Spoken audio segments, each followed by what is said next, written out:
се изморија моите очи од чекање на мојот Бог.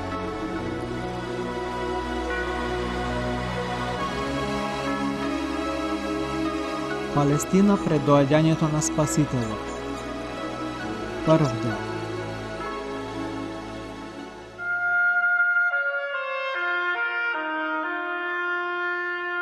Во последните векови пред Христовото раѓање, Палестина била освојувана од различни освојувачи. По ослободувањето од елинистичките владетели, јудеите не останале долго време слободни. Во 64-та година пред Христовото раѓање, Палестина ја освоиле римјаните.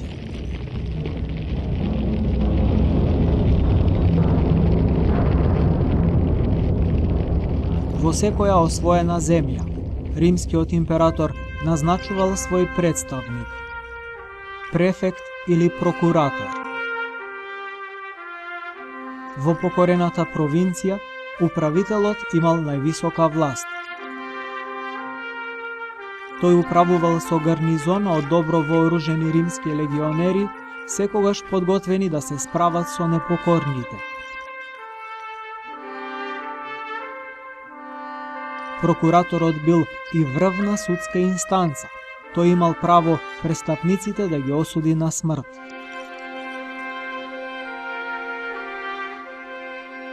За прокуратор на Палестина бил назначен Антипатор Идумеецот.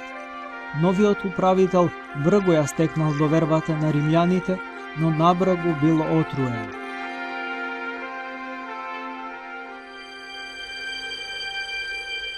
По него, управител на еврејскиот народ, станал неговиот син Ирод, наречен Велики.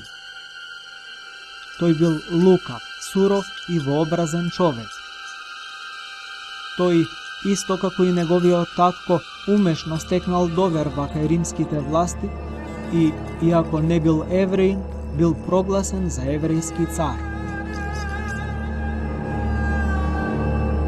Чувствувајќи ја нестабилноста на својата положба, Ирод во земјата спроведувал бран од прогон. Секој што искажувал незадоволство од царот, бил осомничен за предавство и бил казнуван. Ирод не поштедувал никого, ниту деца.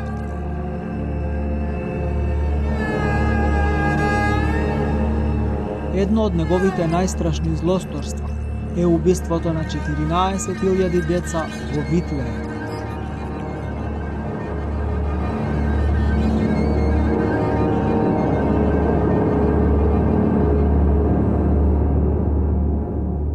По предскажувањето на мудреците, во тоа време, токму во Витлеем требало да се роди вистинскиот цар јудејски. Ирод се плашел дека царскиот престол ќе го преземе новородениот цар, па затоа решил да го убие. Но тој не знаел каде да го најде богомладенецот и затоа заповедал да бидат убиени сите новородени деца. Со Божјо чудо, Исус бил спасен од рацете на Ирод.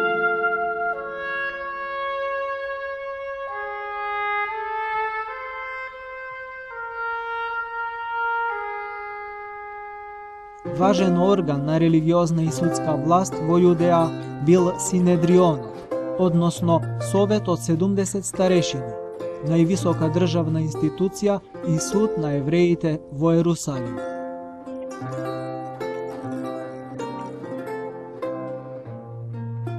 Председател на Синедрионот бил првосвештеник, а членови представници од најдобрите садукејски и фарисејски семејства.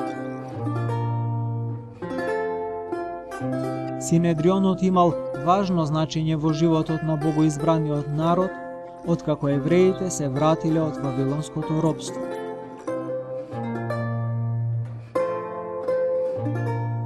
Тој се грижел за чувањето на чистотата на верата, за правилно толкување на законот и за поредокот на богослужбите. Синедрионот бил надлежен и да ги суди одстапниците од верата. Кога дошле на власт, римјаните почнале да ги назначуваат и отстрануваат првосвештениците како што ним им одговарало. Со текот на времето, таа свештена должност станала предмет на купо-продажба, а самиот Синедрион послушно орудие во рацете на владетелите пагани.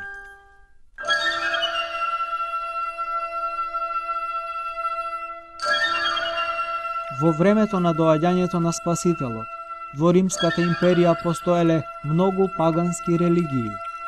Секој што доаѓал во Рим, со себе ја донесувал и својата вера.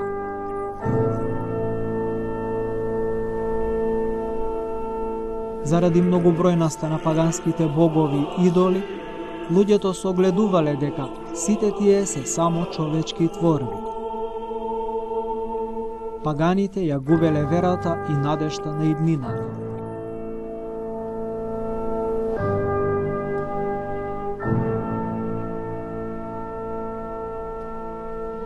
Сепак и меѓу нив имало такви кои, осознавајќи ја духовната пропаст на светот, сепак се надевале на спасение одгоре. Веста за наближувачкото доаѓање на Спасителот на светот ја носеле со себе јудеите, кои по вавилонското робство биле расеани по сета земја. Во самата Палестина пак, меѓу евреите, очекувањето на Месијата било особено напрегнато. Се исполнувале предскажувањата од пророкот Даниил за роковите на појавувањето на Христос. Даниил предскажал за 4 царства кои ќе настапат едно по друго. Вавилонското, Мидиско-персиското, Грчкото и Римското. За време на Римското царство требало да дојде Спасителот. Привршувале предскажаните 70 седмини, односно 7 пати по 70 години, по кои требало да се појави Месијата. Затоа се случувало за некој истакнат проповедник луѓето да помислат дека е Христос. За жал, не само паганите, туку и самите јудеи имале погрешна представа за Месијата. Тие сакале во него да видат голем цар кој ќе ги ослободи евреите од римската власт, ќе го освои целиот свет и на евреите ќе им ги потчини сите народи на земјата.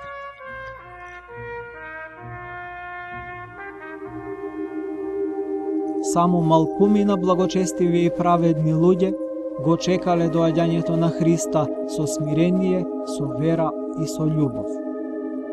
Тие го гледале Месијата таков, како што пророкувал за него пророкот Исаија и другите пророци. Тој ќе ги понесе нашите гревови и ќе страда заради нас, и невин ќе го осудат на смрт.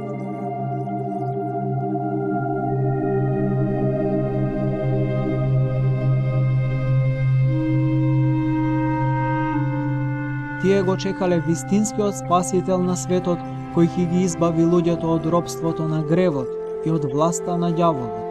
Ќе ја сотре главата на змијата, како што им возвестил Бог уште на првите луѓе во рајот. Тој ќе ги спаси луѓето од вечна смрт и ќе ја отвори вратата на небесното царство за вечниот блажен живот со Бога.